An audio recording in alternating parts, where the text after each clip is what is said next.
పున్నమి టీవీ. నేను మీ మౌనిక. రాజ్యాంగ నిర్మాతలను స్మరించుకుంటూ వారి ఆశయాలను కొనసాగించాలని, యువత ముందుకు రావాలని, దేశ భవిష్యత్తు యువత చేతిలోనే ఉందని కోల్చారం తహసీల్దార్ శ్రీనివాసచారి, ఎంపీడీఓ రఫీక్ ఉన్నిసా అన్నారు. 77వ గణతంత్ర దినోత్సవ వేడుకల్ని పురస్కరించుకొని కోల్చారం మండలం వ్యాప్తంగా మువ్వెన్నెల జెండా రెపరెపలాడింది. స్థానిక పోలీస్ స్టేషన్ వద్ద ఎస్ఐ మైనుద్దీన్, తహసీల్దార్ కార్యాలయం వద్ద తహసీల్దార్ శ్రీనివాసచారి, మండల అభివృద్ధి కార్యాలయం వద్ద ఎంపీడీఓ రఫీక్ ఉన్నిసా, ప్రాథమిక ఆరోగ్య కేంద్రం వద్ద డాక్టర్ రమేష్, గ్రామ పంచాయతీ వద్ద సర్పంచ్ దేవన్న గారి శేఖర్, ఐకేపీ కార్యాలయం వద్ద ఏపీఎం లక్ష్మీనారాయణ జాతీయ జెండాలను ఆవిష్కరించారు. ఈ సందర్భంగా తహసీల్దార్ శ్రీనివాసచారి మహనీయుల సేవలను కొనియాడారు. దేశ భవిష్యత్తు యువత చేతిలోనే ఉందని అన్నారు.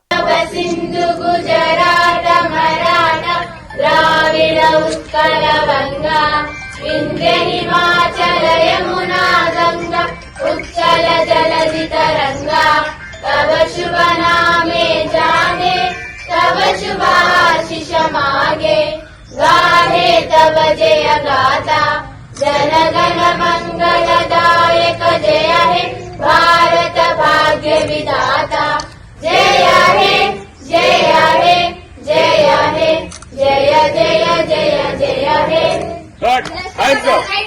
इंडिया की सैल्यूट करो, लेफ्ट करो, राइट करो, इंडिया की सैल्यूट करो, वंदे मातरम, मातरम, मातरम. మరి గణతంత్ర దినోత్సవం అంటే ఏంటి, ఎందుకు జరుపుకుంటున్నాం అంటే మనకు బ్రిటిషర్ల యొక్క సామ్రాజ్యం నుంచి వాళ్ళను పారద్రోలి మనం 1947 ఆగస్టు 15 రోజు స్వాతంత్రాన్ని తెచ్చుకోవడం జరిగింది. మరి ఆ స్వాతంత్రం తెచ్చుకున్న దానికి ఏ విధంగా మనము దేశాన్ని నడుపుకోవాలి, ఏ విధంగా దేశాన్ని ముందుకు తీసుకుపోవాలి, అభివృద్ధి పథంలో నడుపుకోవాలి అని ఆ రోజు ఏర్పాటు మన స్వాతంత్రం తెచ్చుకున్నటువంటి పెద్దలు అందరూ కలిసి నిర్ణయించి ఒక రాజ్యాంగాన్ని, మనకంటూ ఒక రాజ్యాంగాన్ని ఏర్పాటు చేసుకోవాలి.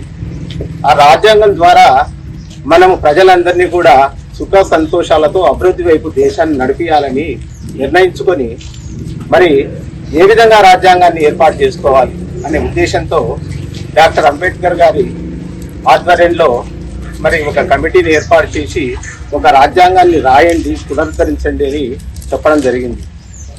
ఆ విధంగా మనము 1947లో ఏర్పాటు చేసుకున్నటువంటి ఆ కమిటీ మనకు 2 సంవత్సరాల 18 నెలల సమయంలో మనకు రాజ్యాంగాన్ని 18 రోజుల 2 నెలల 11 నెలల 2 సంవత్సరాల 11 నెలల 18 రోజుల సమయంలో రాజ్యాంగాన్ని పునర్నిర్మించి మనకు దేశానికి అందివ్వడం జరిగింది.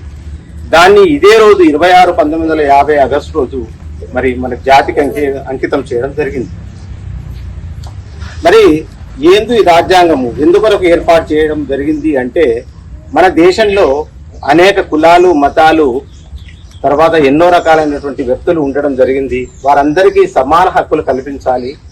సమాన హక్కులతో పాటుగా వాళ్ళ యొక్క జీవన వృత్తిలో ఎలాంటి తేడాలు ఉండకూడదు, అందరూ సమానంగా ఉండాలనే ఉద్దేశంతో ఈ రాజ్యాంగాన్ని ఏర్పాటు చేసుకోవడం జరిగింది. మరి ఈ రాజ్యాంగం ద్వారా మన దేశంలో ఉన్నటువంటి కుల, మత, వర్గ విభేదాలు లేకుండా అందరూ కలిసిమెలిసి జీవించాలనే ఉద్దేశంతో ఏర్పాటు చేసుకున్నటువంటి రాజ్యాంగము. ఈ యొక్క రాజ్యాంగంలో మనకు అందరికీ కూడా సమాన హక్కులు కల్పించడము మన యొక్క భారతదేశం యొక్క పెద్దలు చేసినటువంటి సంతోషమైనటువంటి విషయం. మరి దీని ద్వారా ప్రజలందరూ కూడా భారతదేశంలో సుఖ సంతోషాలతో ఉండాలనే ఉద్దేశంతో ఏర్పాటు చేసుకున్నాం. మరి ఈ రోజు మరి భారతదేశంలో అన్ని రకాలైనటువంటి వ్యక్తులు సంతోషంగా ఉన్నారంటే ఇంకా కొంత వెనుకబాటుతనం అనేది ఇంకా కొంత అగుపిస్తుంది. వాటన్నిటి ద్వారా కూడా మనం వాటన్నిటిని పారద్రోలియాలి, అందరం కూడా మంచిగా ఉండాలనే ఉద్దేశంతో ఇప్పుడు అన్నటువంటి యువత ఇంకా ముందుకు రావాల్సిన అవసరం ఎంతైనా ఉంది అనేది నేను ఈ రోజు చెప్పడం జరుగుతుంది.